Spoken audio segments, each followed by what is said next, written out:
most intangible assets, security and law and order. Today, economies are driven by these intangible assets. If you tackle it aggressively, invest in your human capital, which is very low, 168 today, Nigerians are uneducated. You need to invest in it. The more money you put in education, the greater your economy. You open that up, and then you deal with the issue of your most critical infrastructure, power. Nigeria is a country of 200 million people generating only 4,000 megawatts of electricity, when South Africa is generating 50,000 and yet declaring this. So these are critical areas you must invest. Intangible assets, two of them, security. Number two, law, to have a regulatory environment to attract investors. Then education, and you put your money in power. You turn the country around. Nigeria as a country, please, Nigeria as a country, in 2021, our total export, a country of 200 million people with a land size of 923,000 square, our total export, using the rate of exchange today, is about $30 billion for 200 million people, including oil.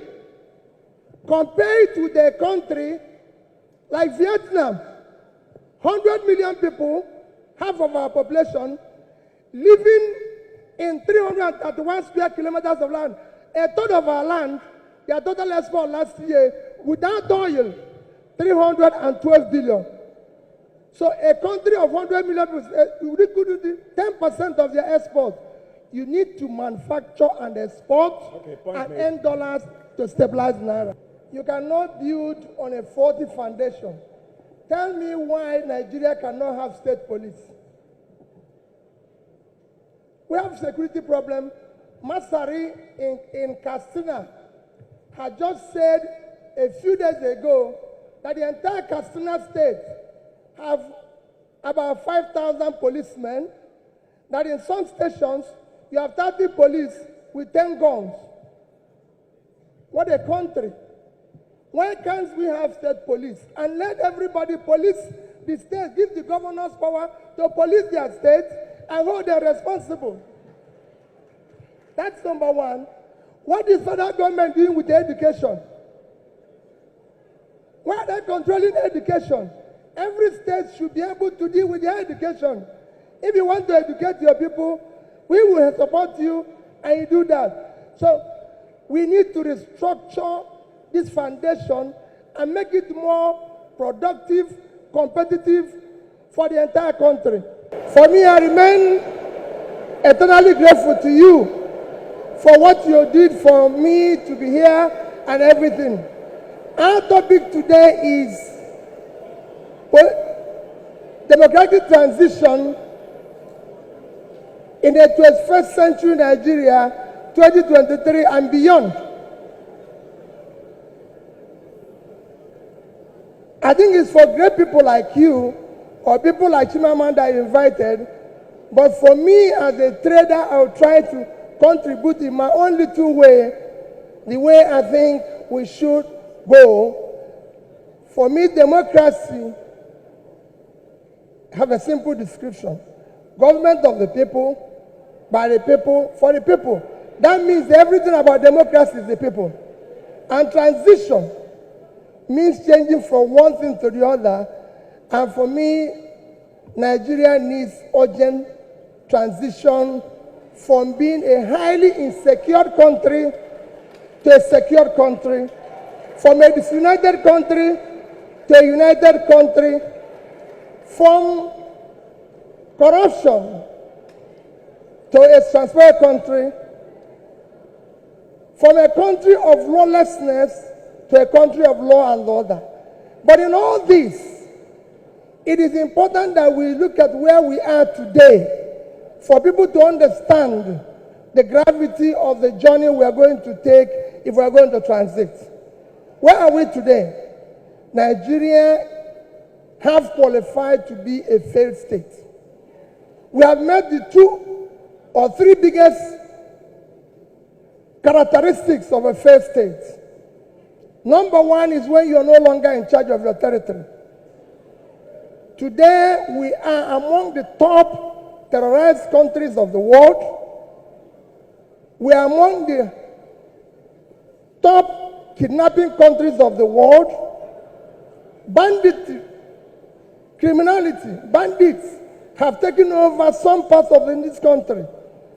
Nigerians are being killed daily. All sorts of criminality is going on daily. Even our most important source of foreign exchange revenue, oil, is today 80% stolen. That shows how bad it is. We are the only country, apart from Venezuela, who we know is their own is because of sanctions, that is not meeting up its OPEC quota. Every other country is begging for increase, but Nigeria is not meeting up its own. And you wouldn't believe the quantity that is missing. In July alone, our total average, our quota is 1.8 million. In July, our total average was 1,083,000 barrels a day. That means that in July, we lost 707,000 barrels per day. If you multiply that by 31 days, it will give you 22,227,000 barrels of oil that we lost. This is a country that needs dollar. If you sell it, if you sell that oil, if you sell the quantity we lost, this is July alone. If you sell it at the average price of $110, it will give you $2,450,000,000, which at our rate of exchange of 550, you lost.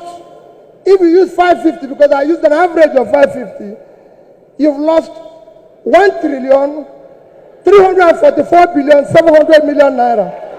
That is your country. That's what you lost in 1 month because of stealing. It is important that we know this. Number two item to show that we are a failed state is that you are no longer in control of your economy. Your economy today we have an economy where we have over 100 million people living in poverty.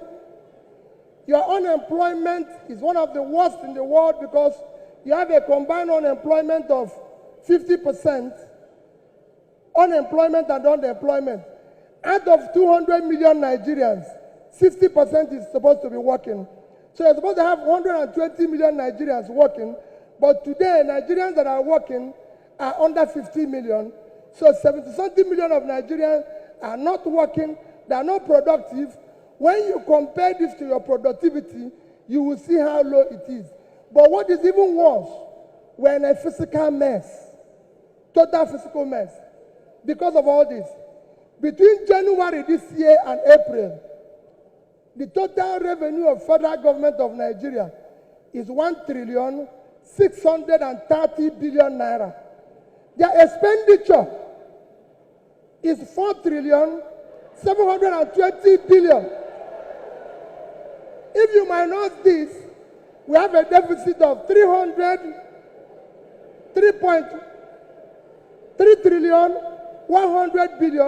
That shows almost 20% to almost 200% is the deficit. And this is the crisis you face.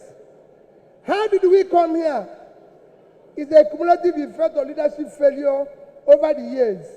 Because it's 10%, I'll stop here, I would have talked about power.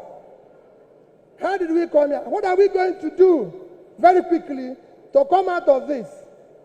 Very quickly, you need to have a visionary, articulated competent leadership to start turning around this.